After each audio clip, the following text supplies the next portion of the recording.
আমাদের বিচার বিভাগ সংস্কার কমিশন আমাদের সিভিল প্রসিডিওর কোডে কিছু কিছু পরিবর্তন আনবার জন্য সুপারিশ করেছিলেন।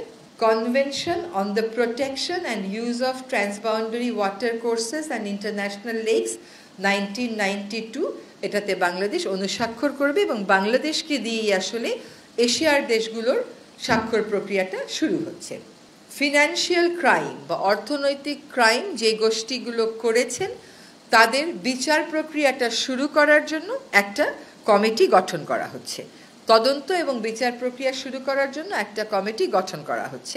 প্রাথমিক কাজগুলো হয়েছে, এখন ফিনান্সিয়াল ক্রাইমে যারা জড়িত ছিলেন তাদের ব্যাপারে আমরা তদন্তটা শুরু করার জন্য একটা আলাদা কমিটি গঠন করেছি। যে গ্রামীণ ব্যাংকের অধ্যাদেশে গ্রামীণ ব্যাংকের জনস্বার্থ সংস্থা ফিনান্সিয়াল রিপোর্টিং অ্যাক্ট যেটা আছে 2015, সেটা অনুযায়ী জনস্বার্থ সংস্থা হিসেবে বিবেচনা করার একটা বিধান আনা হয়েছে। আসসালামু আলাইকুম, ভালো আছেন সবাই? গুড। আজকে অনেকগুলো বিষয় নিয়ে আমরা আলোচনা করেছি। আজকে অনেকগুলো ভালো গুরুত্বপূর্ণ জনস্বার্থ সংশ্লিষ্ট সিদ্ধান্ত এসছে। আমি একটা একটা করে আপনাদের সাথে আলোচনা করি। আলোচনায় যাবার আগে দুটো কথা বলবো যে আজকে যে সিদ্ধান্তগুলো এসছে তার মধ্যে দুটো সিদ্ধান্ত দুটো কমিশনের যে রিকমেন্ডেশন ছিল সেই রিকমেন্ডেশনগুলো বাস্তবায়নের উদ্যোগ হিসাবেই গ্রহণ করা হয়েছে।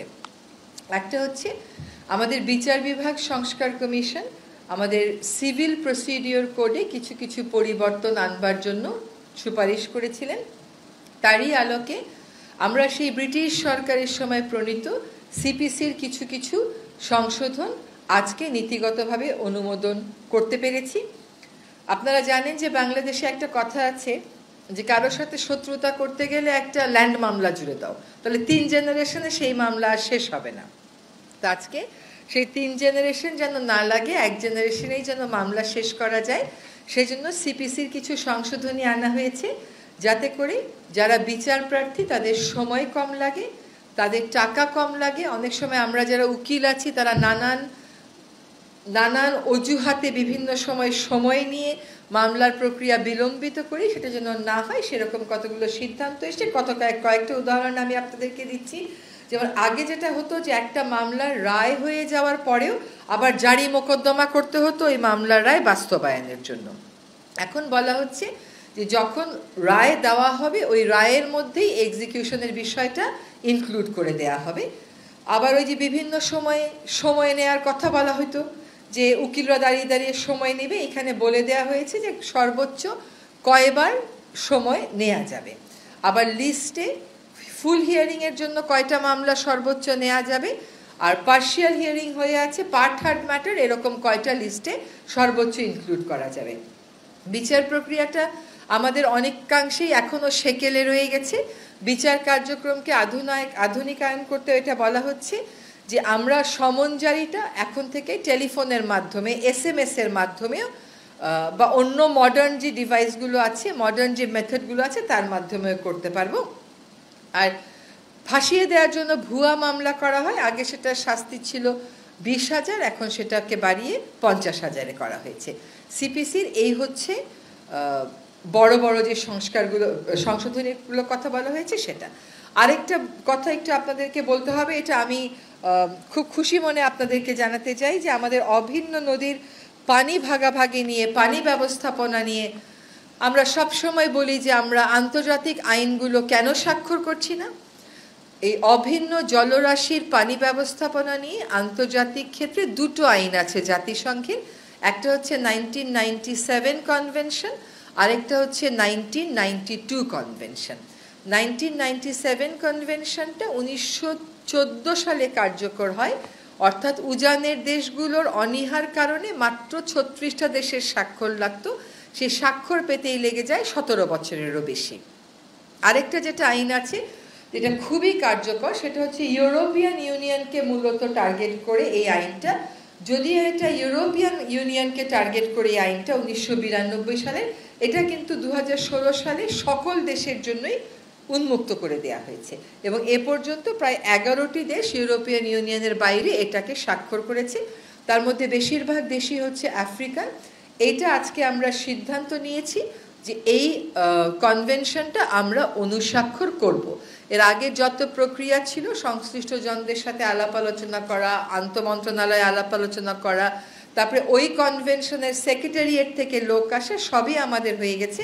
ফলে বাংলাদেশ এখন সিদ্ধান্ত নিয়েছে convention on the protection and use of transboundary water courses and international lakes 1992, এটাতে বাংলাদেশ অনুস্বাক্ষর করবে এবং বাংলাদেশকে দিয়েই আসলে এশিয়ার দেশগুলোর স্বাক্ষর প্রক্রিয়াটা শুরু হচ্ছে।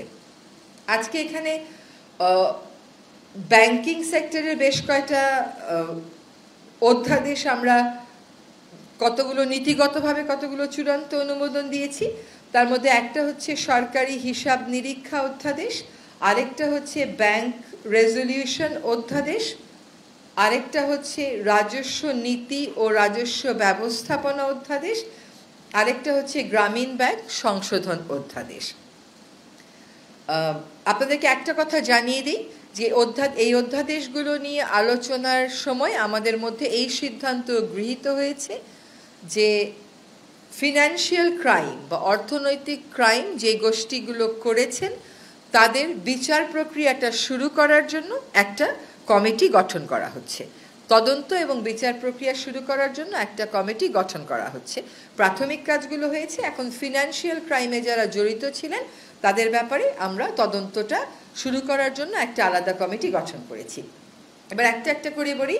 সরকারি হিসাব নিরীক্ষা অধ্যাদেশ যেটা আছে, এটা আপনারা জানেন যে 1974 সালে একটা আইন ছিল। সে আইনের অতিরিক্ত হিসাবে, সম্পূরক হিসাবে এই অধ্যাদেশটা আজকে আমরা অনুমোদন দিয়েছি।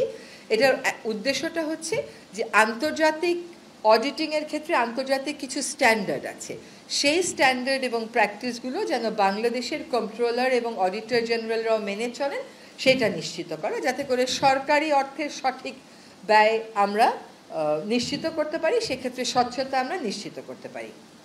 এবার একটু ব্যাংক রেজলিউশন অধ্যাদেশে আসি। আপনারা জানেন যে এখানে আমাদের একটা শিল্প গোষ্ঠী কর্তৃক কীভাবে কয়েকটা ব্যাংকের উপর একচ্ছত্র নিয়ন্ত্রণ প্রতিষ্ঠা করে কত টাকা এই দেশ থেকে সরিয়ে নেওয়া হয়েছে এবং তহবিল তছরুপ করা হয়েছে, ওই জিনিসটা ভবিষ্যতে যাতে আর না হতে পারে সেজন্য কর্পোরেট সেক্টরে, ব্যাংকিং সেক্টরে শৃঙ্খলা আনার জন্য, জবাবদিহিতা আনার জন্য, আমানতকারীদের স্বার্থ সংরক্ষণের জন্য এই ব্যাংক রেজলিউশন অধ্যাদেশ আজকে আমরা পাশ করেছি।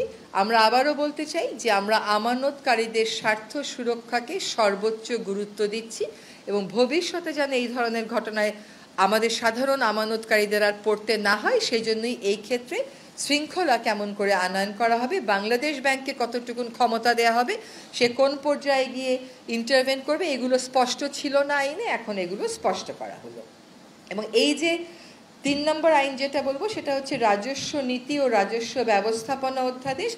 এটা কিন্তু জনপ্রশাসন সংস্কার কমিশনের একটা রিকমেন্ডেশনের বেসিসে এই অধ্যাদেশটা করা হয়েছে। আমাদের মাননীয় প্রধান উপদেষ্টা মহোদয় 26শে মার্চ যখন ভাষণ দিয়েছিলেন তখন তিনি এই কথাটা বলেছিলেন যে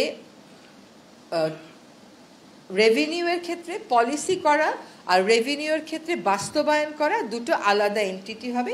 সেই মোতাবেক রাজস্ব নীতি ও রাজস্ব ব্যবস্থাপনা অধ্যাদেশে আমরা দুইটা কাজকে আলাদা করছি। একটা কাজ হচ্ছে যারা রাজস্ব সংক্রান্ত নীতি প্রণয়ন করবেন, আরেকটা কাজ হচ্ছে যারা এই নীতিটা বাস্তবায়ন করবেন। তারপরে যে চতুর্থ আইনটা সেটা হচ্ছে গ্রামীণ ব্যাংক সংশোধন অধ্যাদেশ। এখানে আগে যখন গ্রামীণ ব্যাংক কাজ করত একটা মূল্যবোধ নিয়ে কাজ করত, সেই মূল্যবোধটা হচ্ছে যারা গ্রামীণ ব্যাংকের বেনিফিশিয়ারি তাদেরই সে থাকবে এই ব্যাংকটার পরিচালনার ক্ষেত্রে।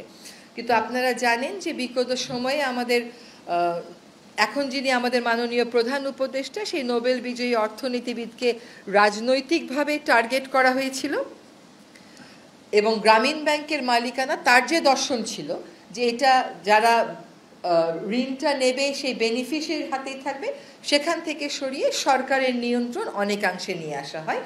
আজকে যে অধ্যাদেশটা সংশোধন করা হলো তার মাধ্যমে আগে গ্রামীণ ব্যাংক শুধুমাত্র ভূমিহীনদের জন্য কাজ করত, এখন বিত্তহীনদের একটা সংজ্ঞা সংযোজন করা হয়েছে। ইউনিয়ন পরিষদের পরিসর থেকে বের হয়ে সিটি কর্পোরেশন, পৌরসভাকে অন্তর্ভুক্ত করা হয়েছে এবং বোর্ডের ক্ষেত্রে বলা হয়েছে যে যারা এটার বেনিফিশিয়ারি তাদের মধ্য থেকে 9 জন নির্বাচিত হয়ে আসবেন। এই 9 জনের মধ্য থেকে আবার 3 জন মনোনীত হবেন এবং তাদের মধ্য থেকেই একজন চেয়ারম্যান নিযুক্ত হবেন। এখানে আরেকটা বিষয় এসছে, তা হচ্ছে পরিশোধিত মূলধন। আগে ছিল সরকার 25% আর যারা বেনিফিশিয়ারি তারা 75%, এখন হয়ে গেছে 10% এবং 90%। মূলত এই ছিল আমাদের আজকে যে সিদ্ধান্তগুলো হয়েছে সেগুলো। আরেকটা কথা একটু বলা দরকার, সেটা হচ্ছে যে গ্রামীণ ব্যাংকের অধ্যাদেশে গ্রামীণ ব্যাংকের জনস্বার্থ সংস্থা ফিনান্সিয়াল রিপোর্টিং অ্যাক্ট যেটা আছে 2015, সেটা অনুযায়ী জনস্বার্থ সংস্থা হিসেবে বিবেচনা করার একটা বিধান আনা হয়েছে।